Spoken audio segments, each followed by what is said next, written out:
Excuse me while I be a boss around here. Boss. Yeah. Stop running in the hole!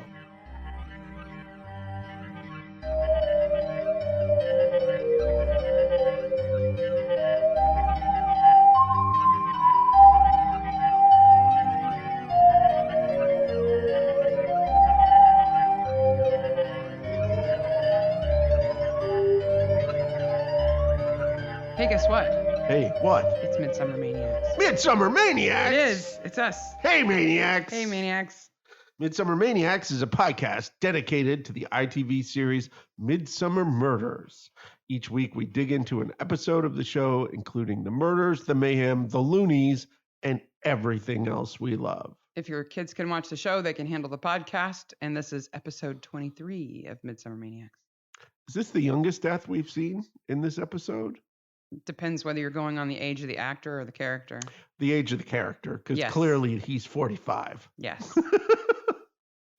This episode was, It's Murder on St. Malley's Day. Murder on St. Malley's Day. You might want to tell them what episode we're talking about. Which is season 5, episode 5. Yes. And I'm going to get irritating about this, but it says St. Malley's 'S in the title of the episode Mm-hmm. and in the title card of the episode. Mm-hmm. And then they don't know where to put apostrophes after that. So after that, the day no longer belongs to St. Malley. No, it's not his day anymore. It's many St. Malleys running around having a day. Yes. Okay. They go from possessive to plural. Aren't you an English major? Woo! The episode is filmed July and August in 2001 and broadcast the 22nd of September 2002. And 9.37 million viewers, directed by Peter Smith and written by Andrew Payne. And, you know, I think Andrew Payne may have went to one of these schools. You think he went to a posh school? I think there might be some lingering stuff here. There are definitely some actors in this episode who went to posh schools. Yeah, absolutely. I can tell you about that. The episode takes place in a village called Midsomer Parva. It's interesting because Parva in Latin means little. Oh, it's like Little Midsummer. Yeah, it's like every use of Latin in this episode, it is used to put something down. Yeah, and unnecessarily. Yeah. The cold open shows a guy driving down the road in his car. And This is Archie Bellingham, we'll learn. Yeah, and the road is blocked by some traffic cones that he gets out and The moves. worst trap ever. Yeah. Like, if I was driving along a country road and I saw that, I'd be like, this may be a trap. Would you really? I would. I think you'd do exactly what he did, except you'd stack them neatly Well, instead of throwing them into the ditch. Yes, it did irritate me that he threw them into the ditch. What caught me, though, is it looks like the road winds through a moor. Yeah, it's like... It's a very non-midsummer place. And also, it's like, okay, was Spoonman, which I call him, the murderer... That's what you call Ludlow, Spoonman? Yeah, Spoonman. Was he just waiting there, knowing that he was going to come down? Like, this is a lot of premeditation. They were expecting him to bring the Buddha. I guess. Which is brass. Yes. Not gold or anything. No. Don't get me started on how cheap the props are in this episode. Well, and... It's a whole room of crap you could buy at Pier 1 or whatever. And I don't think Buddhists are going to do gold stuff. Don't they have a thing about golden images or something? No, not necessarily, Okay. but it's just so clearly a cheap brass Buddha. Yeah. That it's hard to go, oh, it's a treasure. Cheap Brass Buddha. That's a fun name. It's the name of my band. Yep. Cheap Brass Buddha. Devington School, 1 mile. Scum. That's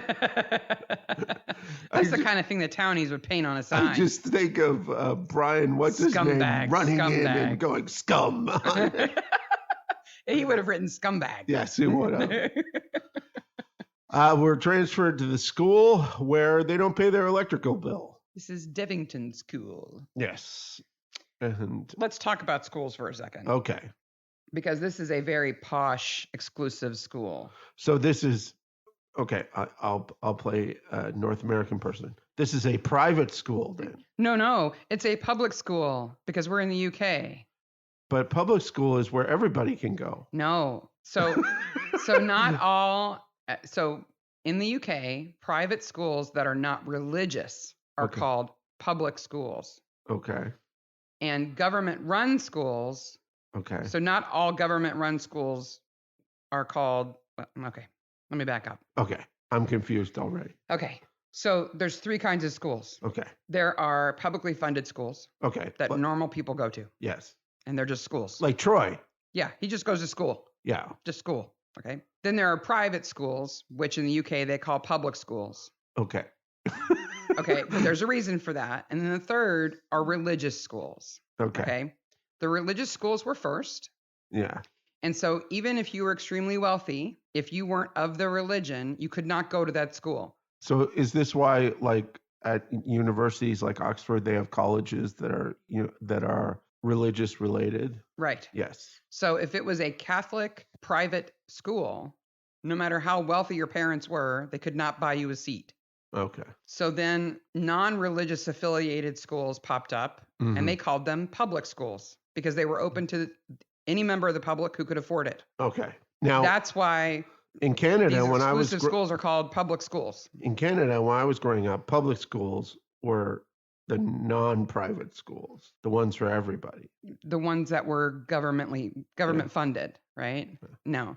So a public school in the UK is a not-for-profit, non-religious, fee-paying school that offers both boarding and day students. So Devington's not for profit. Right. Well, then we're done here. It's not a non-profit. It's a not-for-profit. Which defeats the entire purpose of the episode. Yes. Well, that's the whole point, right? Okay, yeah. So Anthony and the guy who gets killed right off the bat, Archie. They're trying to profit. Oh, okay. Whereas the true Devintonians are trying to reinvest in the school and their students, which is what a not-for-profit does. They can make money, but they have to reinvest the money in the institution. Okay. Instead of taking the money out. Now you know. Yes, thank you. It's a public school. Do you think Barnaby went to a public school, or he went to regular school? I think he went to regular school. And we know Troy did because there's references to it. Well, we go to his school. Yeah. Right. We visit his school. Scumbag Works there. Yeah. Brian Clapper fled. Yes. And it's pretty common for these exclusive public schools to have some kind of, not a secret club, but like an exclusive club. Because if you can afford to be there, that doesn't mean that you should be there according to their standards or whatever. Yeah. So you're going to get some rich but not classy people get in, and so they need that kind of next echelon up of exclusivity. Because this reminds me of like Skull and Bones at Harvard. Yale. That's Harvard at Yale. or Yale or wherever it is. Yeah, and every school's got them. They're more common in private universities than and because this school is like 6 through 18. Yeah. But yeah, Yale's got Skull and Bones. Oxford has one called the Bullingdon Club, and Cambridge has one called the Apostles. Oh, wow. That doesn't go straight to their head or anything. No, not at all. But there's tons of stories. And there's a lot of stories about So if you meet somebody from schools. Cambridge, go, were you an apostle? Wink, wink, nod, Wink, nod. wink. You think they have a special handshake or something? You know it. They're all Masonic related. They just suddenly I'm sure. pose like they're at the Last Supper. And that's how you know they're in? Yeah. Okay. Maybe. So the exclusive club at Devington is the Pudding Club. The Pudding Club. Which we know was founded because the food was bad. And so the rich kids shipped food in from London. Including these suet puddings. Yeah. Which, as far as I can tell, are a shell of pastry with gravy in it. Yeah, they look gross. And cigarettes later on. So. Yeah, if Marcus has anything to do with it. Speaking of Marcus, he's running this meeting. And he's got something to say to Daniel Talbot. Marcus Haywood just makes me think of Blaine. He's so Pretty Blaine. in Pink. He's absolutely Blaine from Pretty in Pink. It's not a name. It's an appliance. It's not a name. It's an appliance. He's very posh. And he's accusing Daniel of fraternizing with the village folk. Of sharing Pudding Club secrets. Fight, outsiders. Fight. They're such a posse with their big spoons. And But they don't get plates. It doesn't matter how fancy you are. The pudding club does not get a plate. No plate for you. And Ludlow's outside with the giant spoon mace. He will beat you to death with that spoon. He will, certainly. And Jonathan, what's his last name? Oh, Eckersley Hyde. Eckersley Hyde arrives. You got to have a double barrel last name to be fancy. Yes, speaking Latin, desist. I like that when he takes Daniel to see his grandfather, he wears his gown in the car. He wears his gown almost this entire episode. Well, he hardly ever leaves the campus. That's true. Right? When he's on campus, that makes sense. Yeah. But when you leave campus, you're supposed to take it off. Yeah. Like, that's the rule. And Marcus does this thing that bullies, I hate when they do, when the teacher shows up, they're acting all nice and smarmy and all that stuff. Mm-hmm. By the way, as a teacher, we all know you're doing this. Yeah, but in this case, they wouldn't care. Yeah, they don't really care. They're a bunch of ruffians anyway. Now off to Buckingham Palace. I mean, Charles's palace. I mean, Anthony's palace. The Talbot home. The Talbot home.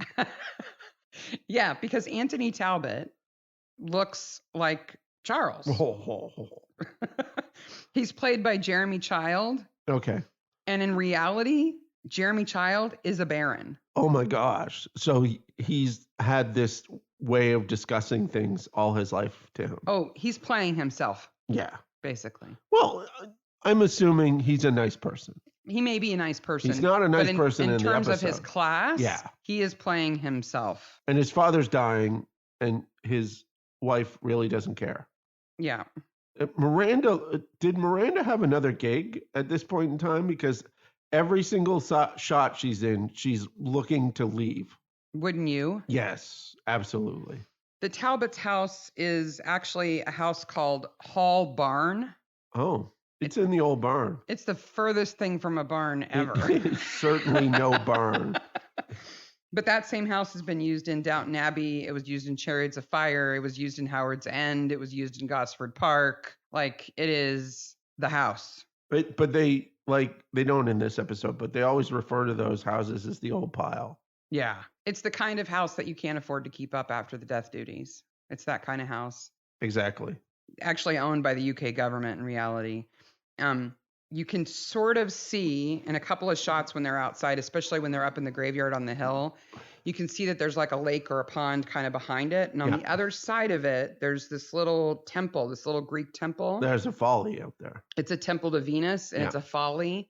And that folly has been used in more TV and movie shows than the house. Temple of Venus. Yes. If that's not a thing that you take your mistress or the maid out to. The fact that it's clearly visible from the house kind of hurt your chances there, but yeah. I don't think he cares. So Sir Walter's dying, and luckily we know this because Doctor is here. Yes. Only ever referred to as Doctor. Played by Roger Brierly. Not the doctor, not a doctor, Doctor. It's like nanny. Yes. You don't call her the nanny, you call her nanny. He dies only after he knows that it's after midnight, which means it's St. Malley's Day. So St. Malley's Day is not an actual holiday, strangely enough. But it always reminds me of St. Swithin's Day. Do you know about St. Swithin's Day? No. St. Swithin's Day is it's not a holiday. It's like a tradition in England. Mm-hmm. And when I tell you about it, you'll be like, oh, that's where that's from. Okay. So if it rains on St. Swithin's Day, it's expected to rain for the next 40 days. So this tradition of an event happening on a particular day, predicting the weather. Like Groundhog Day? Yes. But 40 days of rain is a little bit different than a couple more weeks of cold weather. I'm building the ark, man. Yeah. I mean, that's like crossing the desert or something. I don't know. That's kind of a hard one to live up to. But when I heard about St. Swithin's Day, I was like, oh, so that got translated to North America as Groundhog Day. Do you think St. Swithin looked a little bit like a groundhog? I don't know, but Maybe he was a little hairy man who came out of a hole. It rained today. It's going to rain for another 40 years. Of course. And then he goes back into his hole. The real reason I know about St. Swithin's Day is because there's a Billy Bragg song about St. Swithin's Day, and Of course, the relationship ends and it rains. So this so is Saint Malley is not a real saint. nope. Okay. No Saint Malley at all. Long story short, it's going to rain for 40 years. And Miranda is right to the booze. Miranda's doing everything she can to get away from these horrible men that she's roped herself to, other than her son, who seems genuinely nice. I feel bad because I've seen that actress before, and I think she does good stuff. I think she just is like an add-on in this episode. Yeah. She's kind of a foil to the rest of them. Like, rich people can be genuine and nice. It's possible, but only if you're a woman. And not speak too much Latin. Yeah. We go to the school, right? Well, Barnaby and Joyce are brought to the school because of their best friends. That we've never met before. Never met before. The Woodards. George and Sylvia. They have a son, Toby. Yes. Who wants to go there, or they want him to go there. Why don't they bring him with them to see the school? They have to bring Tom and Joyce. I just imagine the writers sitting there going, okay, we need an excuse for them to be there for the race. But there hasn't been a crime committed yet that they know about, so Tom wouldn't be there for that reason. So what other reason could we have? The Woodards. I know they're visiting the school, but not because of Cully going there or something like that. Because we all know Cully gets sent down. They must have some friends. It's a bad, I mean, it works, it's fine, but I don't buy it. Yeah. I think they've got better things to do with their time. To the brave and faithful, nothing is impossible, to translate from Latin. Eckersley Hyde definitely likes to speak in Latin just because it makes him feel smart and important, I think. So the St. Mally's Day race is not really a race. It's cross-country wrestling. Yes. Yeah. It's rugby relay or something. Something. Because they have to carry a rugby ball, and the person who crosses the finish line with the rugby ball wins. So the other thing that annoys me no end in any of these shows, it happens all the time, and every time it happens, I am annoyed by it. And that is, if your microphone makes that sound before it's turned on or while it's being turned on, you need to fire your sound guy. The feedback sound that every mic makes in every TV show. It doesn't need to make that sound. It drives me insane. That's because you're an AV guy. To me, as a sound guy, that is a failing of the sound people. Devington doesn't strike me as a super techie place. I doubt they've got an AV guy. They have a Mac. No, one kid has a Mac. And a PS1. Yeah, one kid. Notice they don't have kids running the mics there, right? No. So let's talk about the kids before we go too far into the plot. You mean the adults? Yes, they are adults, definitely. So Nicholas Audsley, who plays Marcus Haywood, he's 20 in this episode. The actor is 20 years old. Daniel Talbot is played by Sam Crane, and he is 23. Oh my gosh. In this episode. Now, they're supposed to be 18, yeah. Right? Paul Starkey, who's the pub owner's kid, the bad kid, is played by Luke DeWolfson. He's 26. Charlie Mennel, played by Tom Fell. Charlie's the blonde-haired kid who gets into the pudding club after Daniel dies. He's 26. And Arabella Haywood, played by Anna Maxwell Martin, who we'll talk a lot about. Yeah. But this is Marcus's sister. She's 25. Yeah. Now, she still looks 25. Yes, she does. That woman has a baby face and will never age. No. I'm incredibly jealous of her, but she's 25. So the oldest of them is Charlie Mennel. Yeah. I noticed the picture of IMDb for the guy who plays Marcus Hayward has, like, he's got scruff on his face. I was like, ooh. He's a man. Yeah. Nicholas Audsley's been in a lot of things since. But still, it does not look his age. No. There's this group of actors who they look very young. Yeah. They pull it off. Yep. I believe that they're young. I buy it. Okay. None of them's got a paunch or anything. No. So the idea of this race is there's a ball.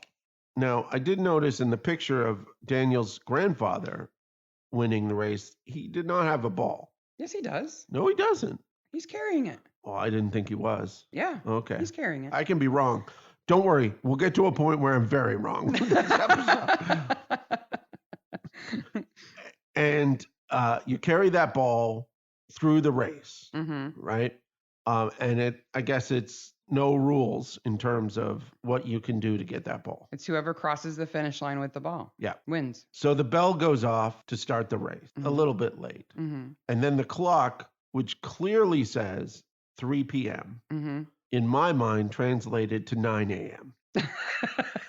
So the You rest were of thinking mirror clock time, the huh? rest of the notes in this section for me is all about why are there yobs in the village at 9 a.m.? And then later on when they're Why does the race take all day? they're establishing alibis. They were like, I was here at 3:20. I'm like, that's 6.5 hours after the race started. You're silly. So I was wrong. It clearly starts at 3 p.m. Yes. Ludlow's supposed to ring the bell. It's delayed because we know he's not actually there because he's off in the woods ready to kill Daniel instead. Yes. Spoonman. So they go off running, and their running is weird. Yeah. Especially Daniel. I don't think he's ever run before. Well, and it's this weird mix of like a cross country run where you would pace yourself, right? Yes. So the person in first in the beginning may not be the one who's winning at the end because they may be running too hard. Yeah. But in this case, since he's got the ball, he can't afford to have a leisurely pace. He has to run full out. Yeah, sprint, basically. And he doesn't want to run at all. No. So yeah, he doesn't run super graceful. And then Charlie's right behind him, and he's just a big lumbering oaf. Luckily, his dad's there to cheer him on. And by cheer him on, I mean insult him until he starts to run. Yeah. Go, you idiot. Run. Oh, I hate his dad so much. It was kind of nice for Marcus to make sure that Daniel got the ball, though. It was. It's kind Marcus of is a complex dude. He is. So they run past Devington's school annex for girls. And you know who has all the time in the world for girls? Marcus. Of course he Stops, does. blows them little kisses and everything. The townies are even clapping here. Yeah, the older people in town. I think, and a lot of them probably benefit from the town gown relationship, right? There's a lot of business associated with the school. So the adults in town probably understand that it's a benefit to have the school there, whereas the younger people in town hate the school because they're snobby. So we live in a university town. It is the town of Indiana University, one of the largest state-run schools in the country. Mhm. It's a big school. And when we say town and gown, we mean the relationship between the people who live in town who are not associated with the university and the people who are associated with the university. This is the weird thing about Bloomington is you could go to the grocery store and meet somebody who had won a Nobel Prize. Mm-hmm. It's a strange situation. Yeah, the person who cut you off at the four-way stop could be a professor emeritus of nuclear science or something. Yes. But you can still flip them off. It's okay. Yeah, absolutely. They're just people. Yes. Speaking of people, I'm a doctor, and you can flip me off. If I'm stupid, it's okay. Yes. Speaking of people, Dudley Carew has got his rug. Where is he going with the rug? He seems to be moving things in and out of his house. I don't know why he's got all that junk outside of his house. I understand all the paperwork and stuff in his house, but not the junk outside. I'm glad that that Daniel has time to stop and say hi. Mm-hmm. I think what he wants to do is hide. I think so too. He would like to go into Dudley's house. Dudley's like, run, run. Then there are Yobs. I want to say that these Yobs in the Village Green are not credited, but they do the best damn job as Yobs ever. They are clearly Yobs. They're probably the same kids who play extras at the school just in jean jackets. Oh, I'm sure they are.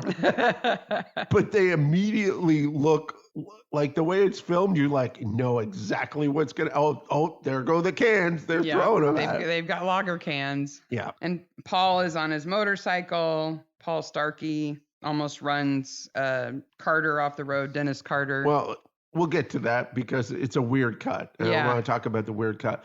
But I want to talk about the first clearly aptly named pub.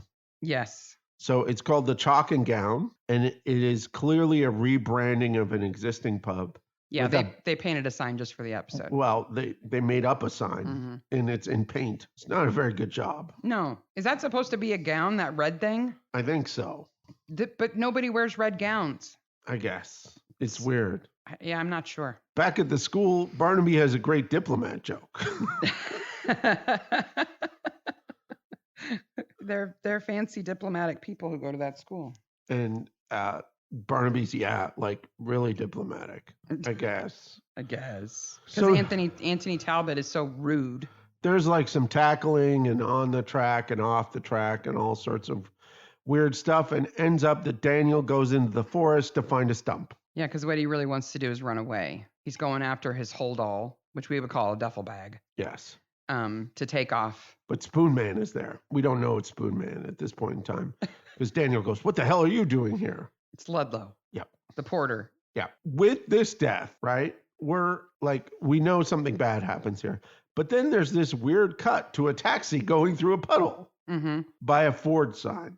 Well, it's a Ford because it's known that part of the road floods. Yes. That's why the sign is there. A ford is a shallow place with good footing where the river or stream may be crossed by wading or inside a vehicle getting its wheels wet. Essentially, it's a warning that your vehicle could get wet. If you see this sign, drive slowly, but appreciate how clean your wheels will be afterwards. And Dennis Carter's station wagon, no problem going through that area. But Paul Starkey on his motorcycle, there's no way he's going to go through it. He's going to be so wet, it's not funny. Yeah. So then Daniel, who had been cramping, right? He had a stitch in his side. He had a stitch in his side and now running towards the school. Did you notice he's got no ball at this point too? Or does he have the ball? I don't think you noticed the ball.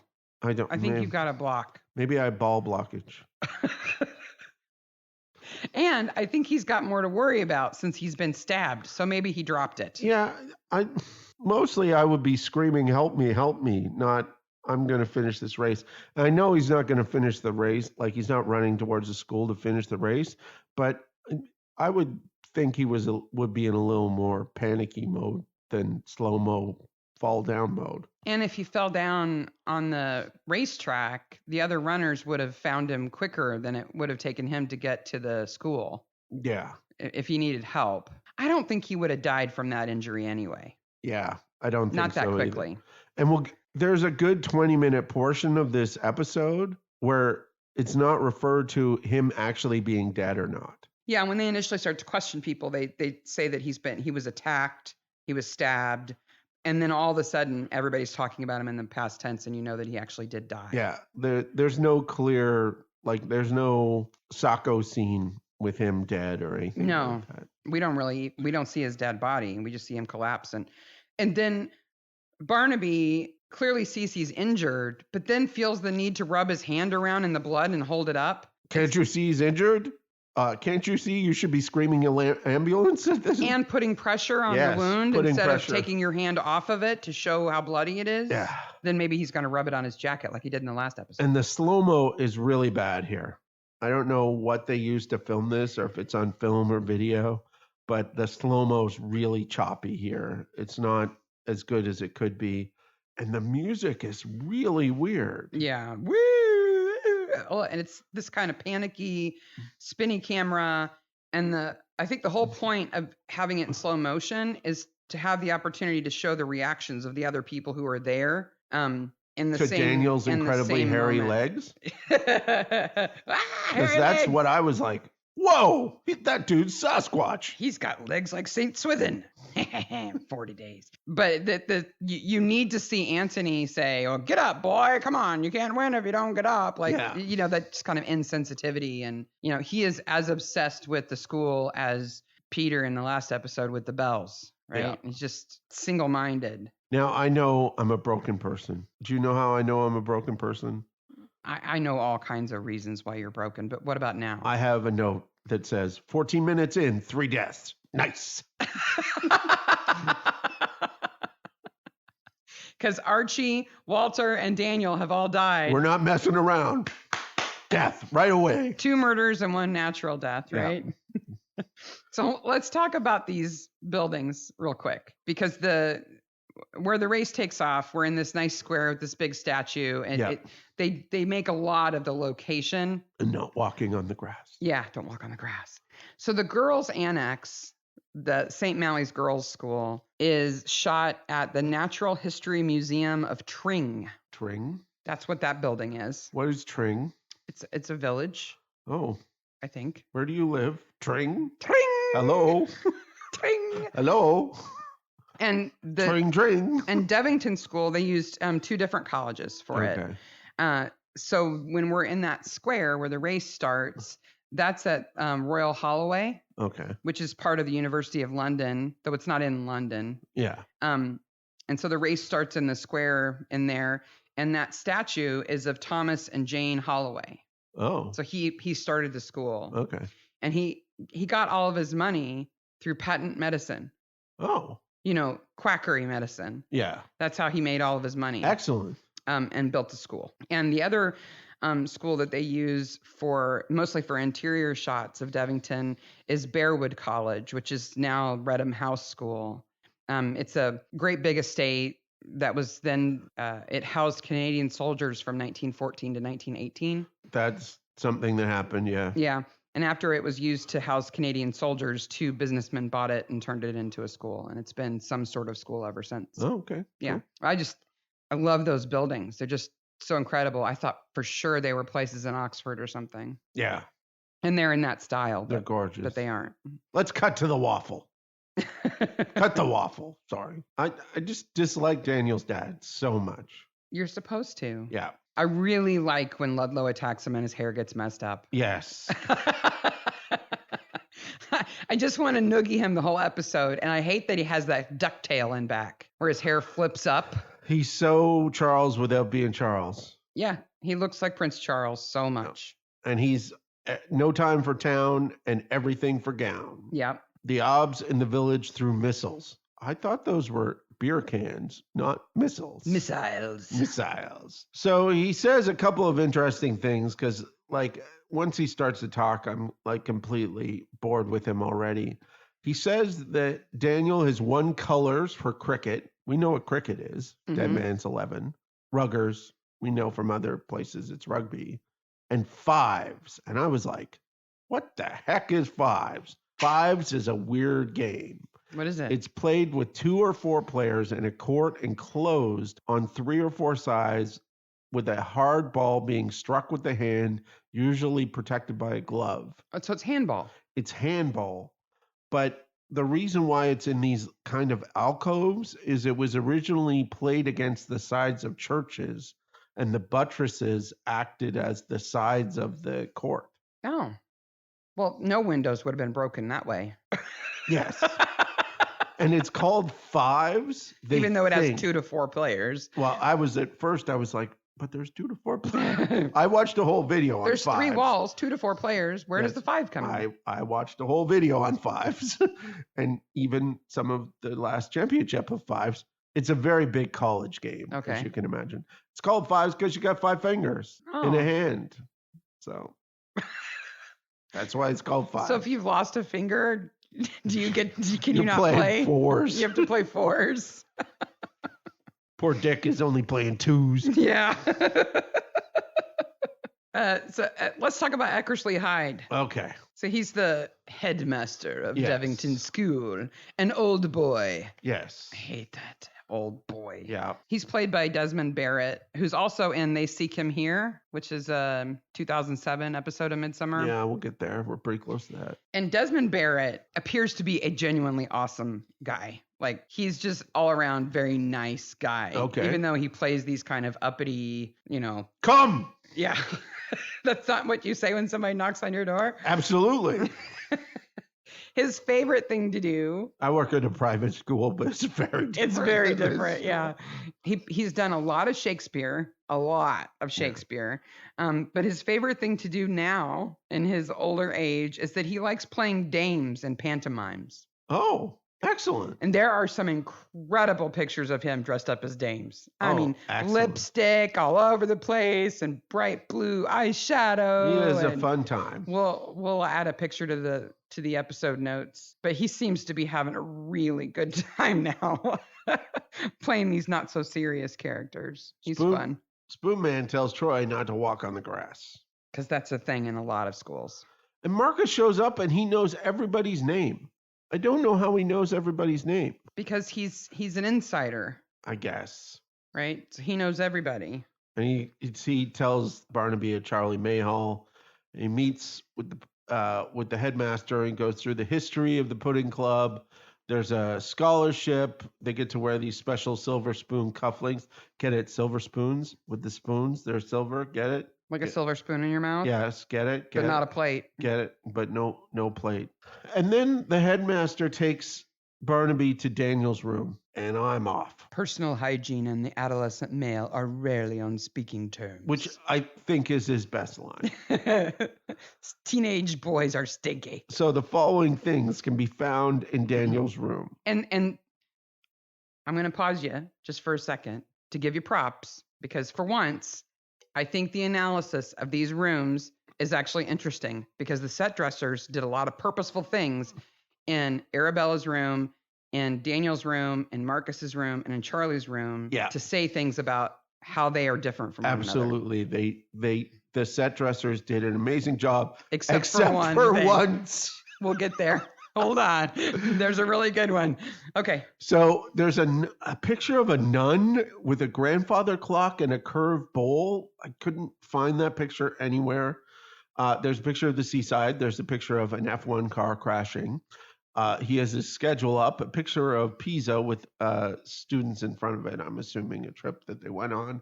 Picture of a surfer. There's some trophies, a violin case, a lava lamp, a boomerang, a PS1. There were no games. It's unplugged. And a I Heart You card. And very neat drawers. Yes. Oh, and there's a picture of Bart Simpson. They use cartoons to show character traits. Yes. Because doesn't somebody else have a Homer Simpson poster? No, it's not Homer Simpson. I'll get to who it is. Oh, okay. So, no, he has a Homer Simpson poster. Yeah, with the brain. It's the one with the brain. Yeah. Yeah, Daniel likes The Simpsons. Somebody else likes South Park. The naughty boy. Ooh. Barnaby finds the dirty bag and it has a toothpaste and a razor. And the biggest absolute problem with this is Daniel shaves. Well, he is 25. I don't know about that. He's 23. Walk! I love it. This episode does such a great job that in the background, in all the scenes at the school, there are teachers yelling, "Get off the quad! No walking on the grass!" There's all this stuff in the background. Boy, stop running! Yep. Get all to this, class. all this stuff in the background, which is great. So they go to Charlie Mayall's room, and all I want to do is fix his collar, first of all. Yeah. I'm like, oh, dude. And this is a very different room. So he has the following things in his room. The babes of the week. He has several scantily clad women. There's a lot of bikini babes. And he has not one, but two Eminem posters. Eminem. And some He's a bad boy. Alcohol-related images. Yes, There's a Heineken bottle picture. Heineken bottle. Just a picture of a Heineken bottle. Yep. His room's messy. It's got a Mac computer and a keyboard in the background because we all know those music types. He also has a Diet Coke that he's drinking and a poster that says Gangster #1. I don't know what that's related to. And then he has Mr. Hanky from South Park. Yeah. So, Simpsons, good boy. South Park, bad boy. Oh, is that it? Yeah. The Simpsons are classy. I guess so. Oh, okay. I don't know how that works. I know I'm drinking this Diet Coke, but I want a Fanta now. It's an old Coke. Yeah. The label's half peeled off. There's nothing left. The whole place is full of psychos and weirdos. Except I want to be one of them real bad. Yeah, that's clearly obvious. Troy is eating up some sausages. Don't run in the corridor, boy! Yeah, Mrs. Bosworth, who works in the kitchen, is feeding him. Did you recognize her from anywhere? No, but I liked her instantly. The actress's name is Paula Jacobs, and she plays Mrs. Kessler. You recognize that character? Dean Kessler from Animal House. No. No. Okay. She's somebody's mother. No, I don't know. American Werewolf in London. Oh, she's the werewolf's mother. That's right. That's right. Yes. Oh, I love me some American Werewolf. As soon as I saw her, I'm like, where do I know her from? I know her. I can see her much younger. Except for Griffin Dunn and the other lead in American Werewolf in London, I believe everybody else in that movie's been in Midsomer. That may be true. We'll have to do some comparisons. We'll have to. Yeah, but that's where I knew Mrs. Bosworth from. She's so sweet. She makes good sausages. And has lobster. Lobster. She'll feed Troy anytime. Did you get a kind of not motherly vibe off that? No, there was kind it was of a motherly vibe. Okay. You come here and I'll feed you anytime. Okay. I thought. They go to see Dennis Carter. which is across from Dudley Carew's house. Dennis Carter and his infinite cab. It's a TARDIS cab. I have an entire paragraph in my note going, why is the time so wrong? You're so upset about the time, even though you So shouldn't be. Stupid. Yeah, so he has a little station wagon that apparently in the evenings he uses to drive some kids from Devington School to the Chalk and Gown so they can go drink in the upstairs room. And when they clear that room out later in the episode, there's like 30 kids in there. Yeah. Like, do they all fit in that station wagon? And as Dennis is about to give up Paul Starkey, on second watching, we found a mistake in a Midsomer episode. In the Carter house. Yes. So Tom is sitting at the table with Dennis. Dennis is having some tea.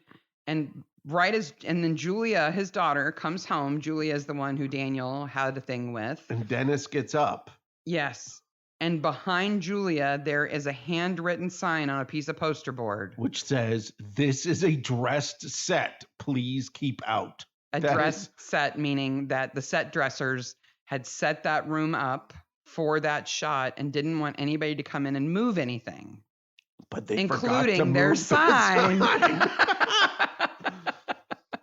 That's the first real gaffe we should really include a timestamp for folks so they can go right to that point in the episode and see that sign. I will put it in the episode notes, the timestamp. It just says, my notes just say, oops. You're right, though. As closely as we watch this, the fact that we've never seen anything so overt, other than the credit card. Yes. With the production assistant's personal information on it. I think this dress set sign is about the closest thing to a production gaffe that we've seen. Psst, are you the police? Yes, Dudley, we're the police. Dudley Carew. So they go to Dudley's house, which is just another amazing. Like, I want to find these people who do the set production. It's just brilliant. They do such a good job. Yeah. The crates and crates they must have carried into there of old newspapers, old reports, old books, box files, just the stuff. Now, here's a question for you guys. Yes. As you're listening. Okay. That Mark and I could not figure out. In Dudley Carew's house, in the main room where they speak to him, the room that has all the papers and box files and craziness, in the center of that room is a desk where he sits and goes through his stuff. And on the corner of that desk is a sagey green colored machine. With a crank. It's like two big cylinders and a crank. We think it is like a binding machine, like to put a spiral binding into a set of papers. Like it might punch the holes and then screw a metal I have one of these spine at school. into it. Yeah. But I'm not sure that that's what it is. Yeah. And I'd like to know if anybody else recognizes it and if they can confirm that that's what it is or tell us what it actually is if it's not. I have a number of antique audio, visual, and office equipment things in this room. Mm-hmm. And I don't know what that is, and I want to know what it is pretty badly. Yeah. So it's on the corner of Dudley's desk. Yep. So hopefully somebody will take a look and tell us what it is. Also on his desk is the Conspiracy Gazette. You want to subscribe to that, don't you? Real bad. If The it was truth real. about crop circles. That's the cover story. It's issue 49, volume 2. Don't you think that by now they would have covered crop circles?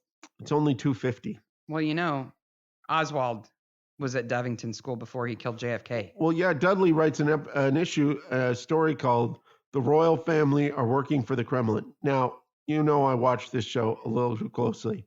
I read the whole article. It's fantastic. It's written completely seriously. They wrote the whole. It's not like Lorem Ipsum. No, it's they real wrote text. the whole article. Now, the second article under that is called "In Search of Mysteries." So they kind of dropped the ball there.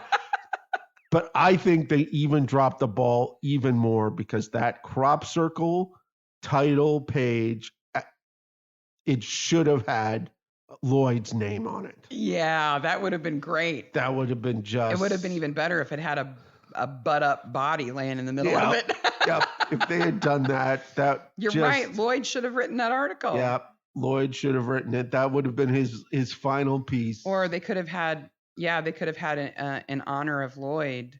That would have been brilliant. That would have just been fantastic. Yeah. That would I have was been- hoping. They picked it up and said crop circles. I'm like, Lloyd! Lloyd. Poor Lloyd. Did you touch anything?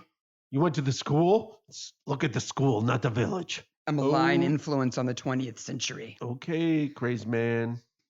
He's not wrong. No, he's not. That's the best part is everything he says is right. Except, The Oswald thing. yeah, I mean, As a former JFK conspiracist, I know that Oswald was not there. you know where he was Yes. instead. Well, and he didn't write an article about how the royals are actually lizard people. No. Right? Well, I mean, that would be crazy. no. The fact that they're working for the Kremlin. It's That's, you know, Anthony who's the lizard person. that's true. Oh, hi, cook.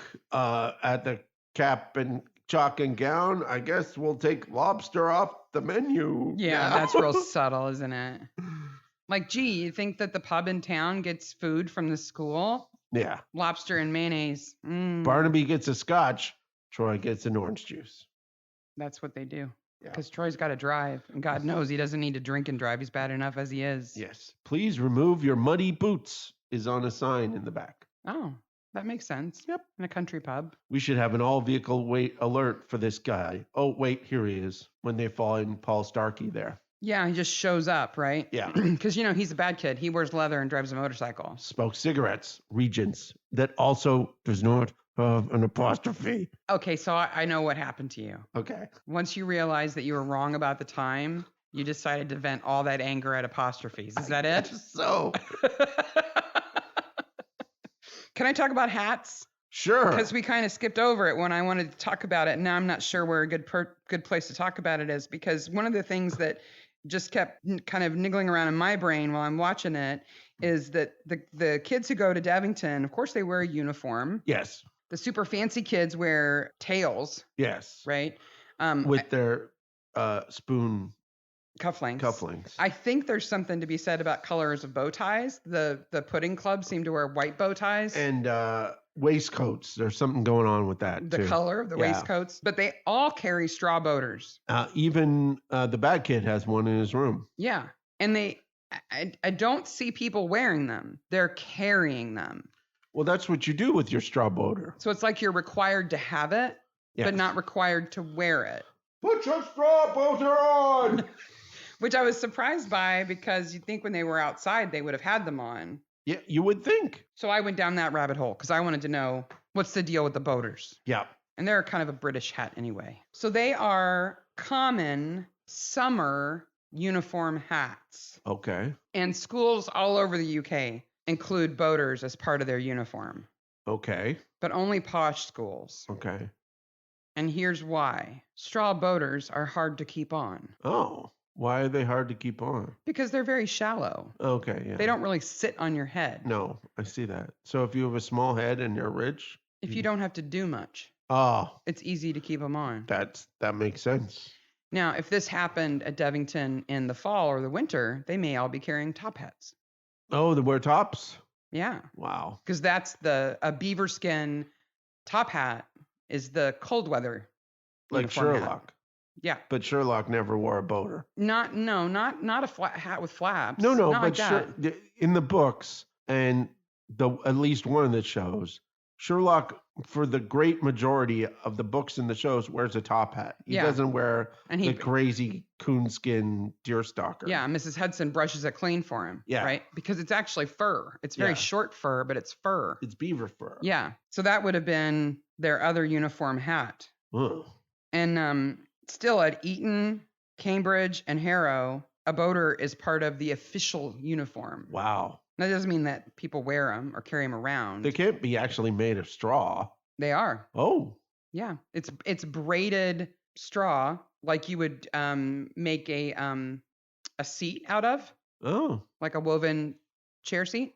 It's like that. I wonder how much one of those would cost. It's braided and then it's stitched together. It's like you braid it into like a flat ribbon Yeah. and then you stitch it into Oh. the shape of a hat. They're pricey. Now, my gigantic noggin could never fit one. It would but- just sit on top of your head. That's what they Yeah. do. Yeah.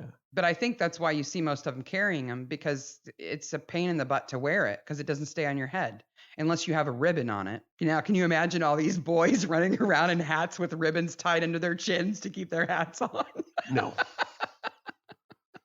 That's another reason why they're good for boating, because if they blow off and they get wet, you can dry them out. It's okay. That's good. So at the school that night, we have a kidnapping. Yeah, basically. They go and get Charlie, Chaz, out in his room, and he's just sitting there reading. I don't know what he's reading, but... And they take him up to the pudding club and make him a member. Well, they're about to, and then Anthony comes charging in. Rah, rah, rah, rah, rah, rah. Excuse me while I be a boss around here. Boss. Yeah. Stop running in the hole!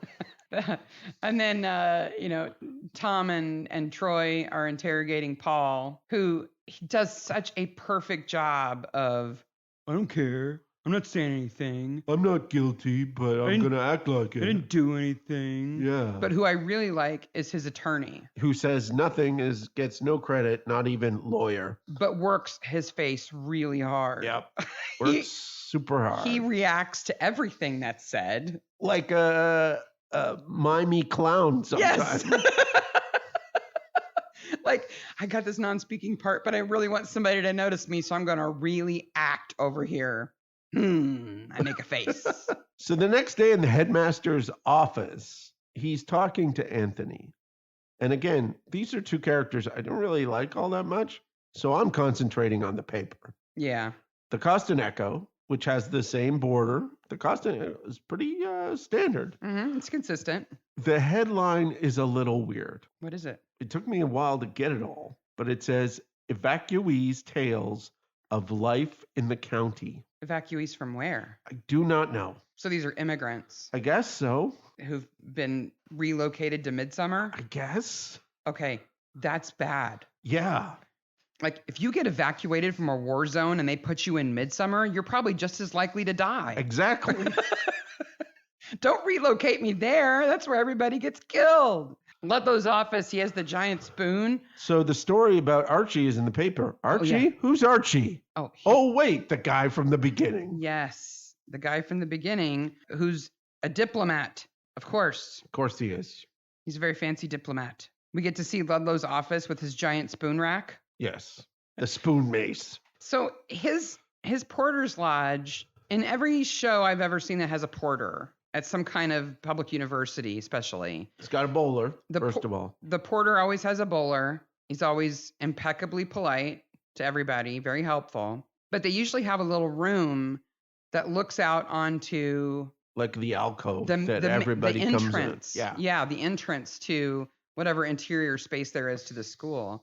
But Ludlow's office, though he does have a little counter, it seems to be inside the building. Yeah, it's weird. Somehow. But it was difficult to kind of figure out where he is. But he can show up at any time. His +5 mace of screwiness. He is everywhere. Yeah. Silently appearing all the time. Marcus gives some information at the Talbot's home about Arabella and Paul and Daniel. And it's all lies. Every little bit of this is lies. Yeah. Haywood's covering for everybody, especially himself. Yeah. Right. And Anthony goes, I hope you're not one of these chip on the shoulder types. And Barnaby goes, nope, I'm a let's do the proper job properly types. And again, just slap them. Just once. Anthony just needs a little slap. So then we meet Arabella, and I'm like, oh, Bletchley Park. Bletchley Park and everything else. Yeah. Arabella, Anna Maxwell Martin. Not only is she in Bletchley Circle, is the name of the show. Yeah. She's also in Death Comes to Pemberley. Yeah. Which there's two of those. They're Masterpiece Theater productions, but they're also really good books. Yes. Where she plays Elizabeth Darcy. Yes. But they're after the books, right? She's also Marilee Watkins in Midwinter of the Spirit, which is a miniseries based on a series of books by Phil Rickman, where she plays a vicar. She's a widowed vicar. Oh, that's right. And there's kind of supernatural stuff. That's right. I forgot about Those that. books are all super good. Yeah. But the most recent thing we saw her in was Good Omens. She plays Beelzebub. Yes. In Good Omens. That's quite a range that she's got. Yeah. She's got the flies. Oh, she's really nasty. Because she's kind of mousy in Bletchley Circle. Yeah. Well, because she looks like a little girl. Yes. Right? So she's very good at playing those kind of, underestimated people. And the same thing is true of the Mary Watkins' role too. She's this kind of quiet, reserved vicar, and then she's fighting evil and doing exorcisms and stuff. So he's gross and from the village. She does posh really well. Yeah, which basically mean the same thing, right? Yeah. To these folks anyway. If you're from the village, you must be gross. Chaz is now in the pudding club. Yeah. And he's a completely different kid and lies to Barnaby's face. How you get Barnaby mad is be posh and lie to his face. Yeah. If you obstruct what he's trying to do for stupid reasons, he's going to get really angry. Barnaby, who looks at Arabella's French notes, which are in French, I did look, and do look like French notes. Written by a high school girl. Yep. Big bubbly handwriting. Notices that the handwriting is different than the I Heart Daniel card. Yeah, because the card in Daniel's room was actually written by Julia.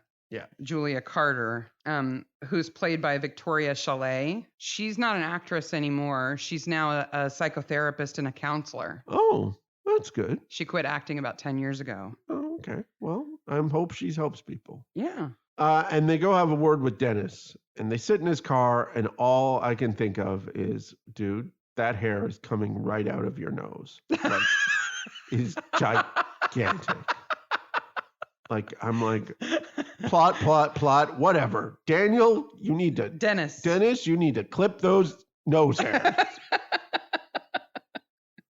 And then somebody breaks into Dudley's. Well, before that is when Marcus puts the cigarette in the pie. Yeah. Which I'm not really sure why he does that. Because he's angry. He's angry, but yeah. Because he sees Troy talking to Dave Wench, and he knows that it's all out. I think it's just annoying. It's just annoying. It's just a Blaine thing to do. Yeah. And Anthony says he's a feckless oik. Yeah. Barnaby goes to Dudley's house and meets Julia there, and she just spills the beans about everything. She was in love with Daniel. They were going to run away together. Yep. She was waiting at the Coston bus station, and he didn't show up, and then she finds out he's dead. That's sad. Yeah. They're like Romeo and Juliet. Except 25. Their relationship is like Yes. that. They're not supposed to be together. Yeah. But they were going to run away. And then the best murder of the episode. Oh, Dudley. I'm like, oh, he is a pretty lamp. He's played by Patrick Godfrey, who has a long, long history of acting.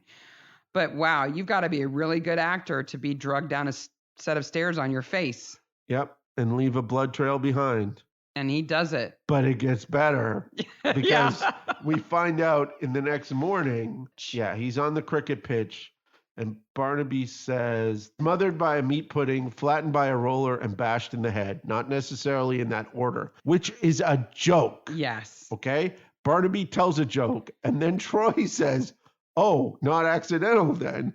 And Barnaby's like, this is no time for jokes. Except for the one that I just told. Yes. But Dudley is a great dead body. Yeah. Underneath that roller. He is in the ground. What struck me is that as fancy as Devington is, and as important as cricket is, they have the crappiest cricket score sign ever. Yeah, like you would expect it to be like a Jumbotron or something. Or like the one in Dead Man's 11, like which the little, was nicer, the little too. hut thing. No, this is like a sign that somebody's drawn on with marker 50 million years ago. It's all faded and nasty and So they cut a hole in the ground and put grass over top of it and then put Dudley in the ground. Yeah. I mean, the roller that you see near him isn't the roller of the machine. No. That's a fake roller. Yeah. But he is in a hole in the ground. Yeah. They did.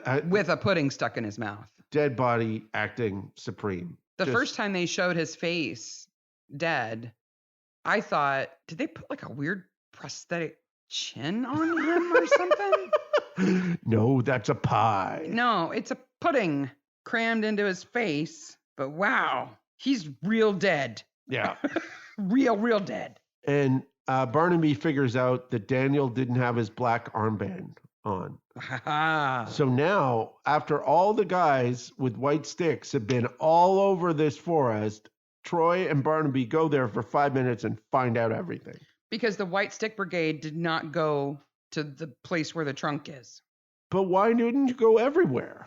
They should have. Yeah. Because Ludlow had been waiting He there. finds a toothbrush. That toothbrush is nasty. Well, it's been in the trunk of a tree. I doubt that's how Daniel wanted it to look. I doubt he would have used it like that, but it fell out of his holdall. There's another newspaper article about missing diplomat questions in the house. But more importantly, above that, there's a picture of a kid in a poultry truck.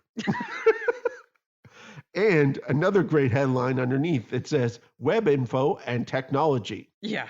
Then we get the scene at the pub with all the kids upstairs. Yeah. Having their drinking and singing and all that stuff. Charlie bites into that pie. It's just gross. And Arabella has her hands all over him. It's just all skanky, gross. It's just the scene before my favorite scene. That's all it is. It doesn't matter what happens in that scene. Because the next scene is the swimming scene. My God. At what point in the meetings for this show did they go, and now we're going to switch to a horror movie? Bobbing dead diplomats. So Brains. these boys go running out of Devington. They have towels. Yeah, they're blue towels. And they go to a pond somewhere. And they're supposed to swim across this pond. Mm-hmm. But the coach gives them a ball. Yeah. He clearly wants them to play, though then he says, no, don't play around. And I want to see swimming. Then it looks like he's going to go through their bags. Like he's going through a bag. It's his bag. It has his talent. I know, you don't, but the way he picks it up at first, you think it's not his bag. That doesn't matter. Oh, but what matters is Archie. What matters is that Archie comes bobbing up out of the water looking like a zombie, and it's awesome. Fantastic. Like he bobs up to his waist out of the water. Yeah, he does. So it must not be very deep. No. Right? So they make this actor up. They put all the gelatin all over him because that's what they use to make him look slimy. Yeah. Right? They've got a rope tied around him to make it look like he's been bound up. Yep. And then the kid is like, oh, I can't swim. I'm splashing around, whatever. And then Archie, crouching under the water, looking like a zombie, closes his eyes and just goes, boo, up out of the water. My notes are, I can't swim. Oh, no, I'm drowning. Dead Archie will save you. He's not a very good floaty. No, he's not. Well, maybe he is now. I just kept thinking, brains. I wanted him to come back and bite that kid. Rawr, rawr. Troy is not up for this dead body. He's like, ugh. Tom's looking at it under the tarp. He's like, look at that wound. Look at all that festering crap. Ooh, there's maggots in there. Look at that slimy skin just sloughing off. And Troy's like, I don't want to look at any of that. And Marcus is missing. Oh, wait a minute. He's in Arabella's room. Yeah, big surprise. That's the first place I would look. It is like the worst. Oh, Marcus is a missing thing. And then Marcus just gives everything up. All of these kids have, well, everybody in this episode, except Tom and Troy, have rooms that are so outsized. Yes. Eckersley Hyde's office. It's gigantic. It's humongous. It's bigger than our dining room.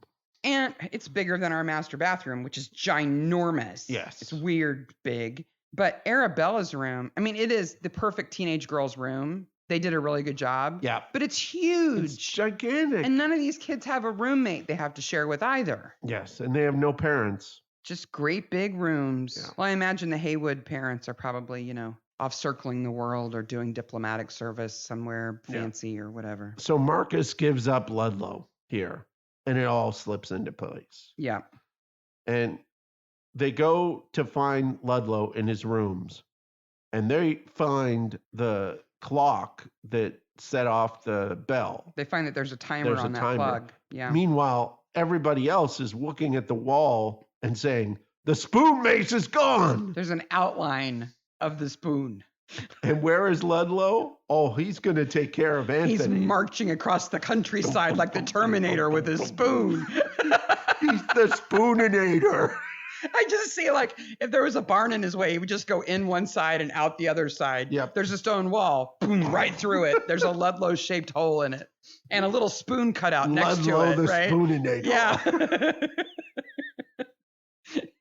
Just walks over cows and goes, straight line right into their house. They know Ludlow's involved. Yeah, Ludlow and Eckersley Whatsit So are the bad guys. let's go look at the pudding room. Yeah. Okay. Why not go look for Ludlow? Because they haven't been in the pudding room yet? Well, they find out the pudding room secrets in about 2 seconds, which I'm like, wouldn't everybody find these out in 2 seconds? Especially if you leave your white glove halfway underneath the hidden door. Did you notice he had the white gloves on when he was stomping across the... He's got more than one pair. I guess he does. Hello. And then they find the Pier 1 stockroom. Yes. Back there. With Indiana Jones going, all of this belongs in a museum. Yes. So the pudding room has no electric lights. It's just candlelight. But when they open up the secret room, there are already candles burning in there. Yeah, somebody was in there already. Eckersley Hyde comes in after them. Oh, I know. Somebody slipped out. They just leave the candles burning there all the time. But there's also that weird green ambient light in there. Yeah, it's strange. There must be like a giant emerald in a case over there or something, or like nuclear, atomic green nuclear stuff in a tube or something. This is like the thing about this episode that just doesn't age well is this is so colonialism, and they just think of it as, well, that's what we should do. We just smuggle We're rare helping. artifacts. We're helping. We're helping them. And Eckersley Hyde says they have ivories from Afghanistan. Oh my gosh, you were so incensed by that. Like, from what? Who? I'm like, what kind of animal in Afghanistan has ivory? But we found out that they're actually rare ornamental ivories. They're like plaques. Yeah. Like inlaid ivory things. And they are elephant ivory, but there are no elephants in Afghanistan anymore. And the ivory didn't come from Afghanistan. No. But they're ancient. They're ancient. Yeah. There's no way anybody would have one of those, by the way. No. That's like saying we have one of the pyramids. Yes. We know how many they are, and we know where they are. Yeah. Oh, we have one of the Elgin marbles. Yeah. No, you don't. No.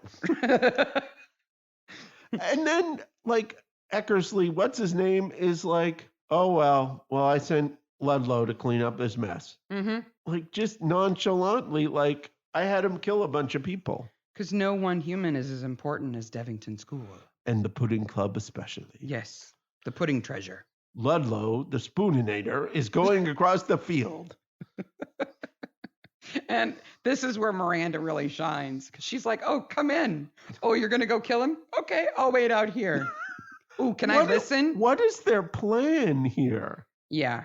Because even though she doesn't like him, she would say, he did it. Uh-huh. And when they find Anthony with the spoon-shaped injuries, I think they might know what happened. Was she going to get spooninated after him? Maybe. I guess. You can't stop Ludlow. Anthony goes to use the phone, and it gets smashed. It gets spooned. Boom. And he punches him right in the face. And then his hair gets messed up, and it's like, you go, Ludlow. And then he's like, I'm going to strangle you. Yeah. Okay, this is a great thing about Midsomer. This is a person who we've been hating all episode. Mm-hmm. And now he's being murdered. And we're kind of like, go, Ludlow, go. But Ludlow's insane. He is. He's crazy. For the sake of a club at a school, he's killing people. I just wanted him to grab Anthony's hair and like pull his head back and shove the spoon down his throat. You will eat your supper. I know, because I wanted to be able to say, oh, gag me with a spoon. But he actually throws the spoon aside. He's like, yes. I don't need this spoon. I'm going to kill you with my bare hands. It's for telephone smashing. The thing is that Ludlow's a great guy. He's helpful. He's useful. He's always around. But when he's got on his white gloves, stay away from him. Yeah. Because that's when he's in killer mode. Yeah. If he's got his white gloves on, stay away. It's just nuts. Well, Troy's got on a shiny suit. So. He does. That suit at the end, the suit that he's wearing in the closing credits, is so shiny you could see your reflection in it. And then they walk across the grass. And the subtitles say, don't run in the corner, boy! Yeah, but it says Tom is saying that. And then it says Troy is saying, why aren't you in lessons, boy? Yeah. It would be funnier if it was them yelling those things. It would be funnier. But it's not. And then it's another sort of, it's all wrapped up episode. Har. Oh, well. You know who I feel bad for? Toby. Toby. Yeah. Well, I don't think he's going to be going there to go to school. He got mentioned, but he doesn't even appear in the episode. All these kids are going to be finding another school to go to. Yeah. Because Eckersley Hyde is going to jail too. So after the credits of this episode, Anthony, the headmaster, and Ludlow all have to go to jail. I don't think Anthony's going to go to jail. I think he's going to go to jail. I think he's one of those guys who gets out of it all the time.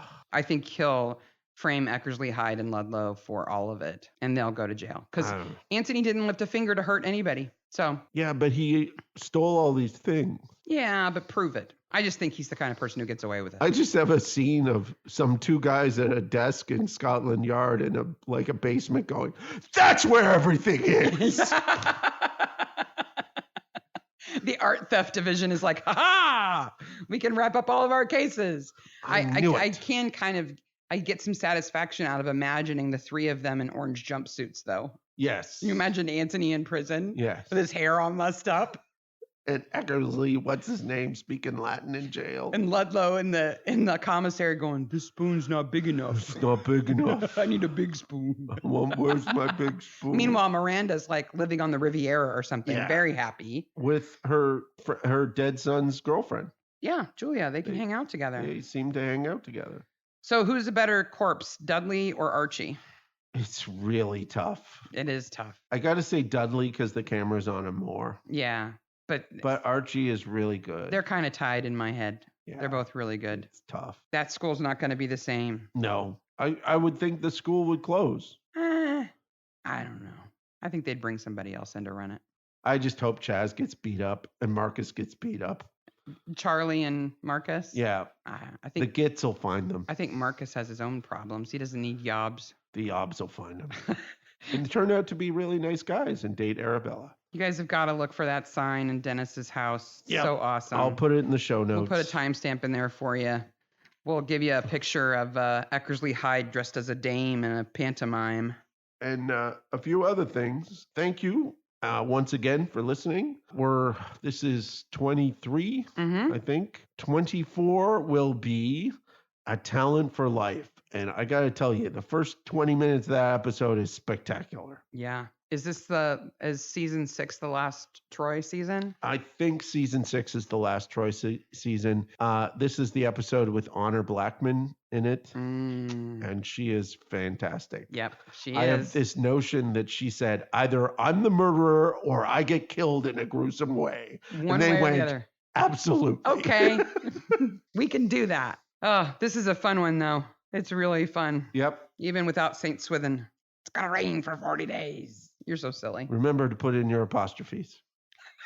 And don't get upset about time if you don't need to. Nope. Unlike Mark. All right, folks. Hope you enjoyed it. We did. Thank you, Maniacs. Thanks for listening.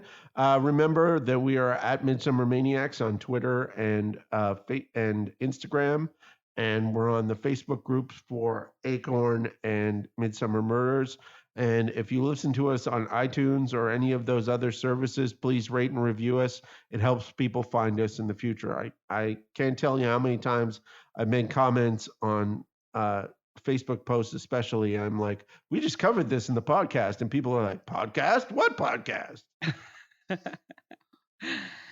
So next week, episode 24, Lust for Life. Talent for Life. Talent for Life, sorry. Lust for Life is a completely different thing. But it's a great car. It's a good song. Yep. Yeah. Bye, Maniacs. Bye, Maniacs.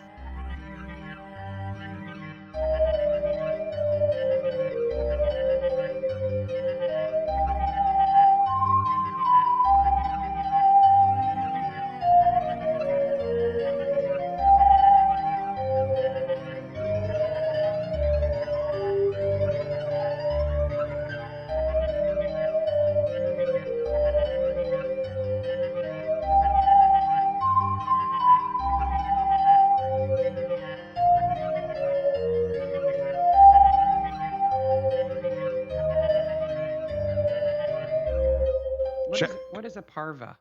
Oh, I know what parva means in Latin. Okay.